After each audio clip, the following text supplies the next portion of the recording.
कागदाच्या घड्या घालून 2 रंगांचा एक सुंदरसा तारा बनवूया। यासाठी तुम्हाला 20 सेंटीमीटर बाजू असलेले 2 समभुज त्रिकोण लागतील। सुरुवातीला त्रिकोणाचा मध्यबिंदू काढून घ्या आणि त्याचे तिन्ही कोने या मध्यबिंदूपर्यंत दुमडून घ्या।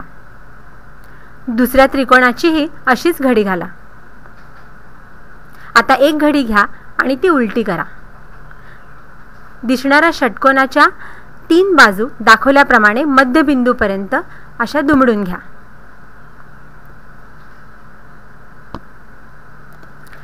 या ऑल्टरनेट बाजू ज्या आपण मध्यबिंदूपर्यंत दुमडल्यात त्यांची आता एक आड एक अशी घडी घाला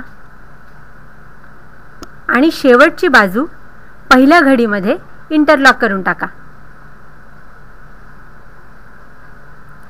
ही झाली त्रिकोणाची मागची बाजू। ह्या मागच्या बाजूवर 3 फ्लॅप्स दिसतायत। दुसऱ्या रंगाच्या त्रिकोणाच्याही अशाच घड्या घाला। या दोन्ही त्रिकोणांवर ज्या 3-3 फ्लॅप्स दिसतायत त्या हे 2 त्रिकोण एकमेकांमध्ये अडकवण्यासाठी उपयोगाचे आहेत। आता दाखवल्याप्रमाणे फ्लॅप्स वर आणून दोन्ही त्रिकोण जर तुम्ही एकमेकांच्यात अडकवलेत तर एक सुंदर तारा तयार झालेला तुम्हाला दिसेल।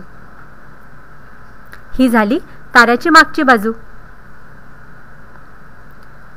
असेच 2 छोटे त्रिकोण घेऊन एक छोटासा ताराही तुम्हाला बनवता येईल।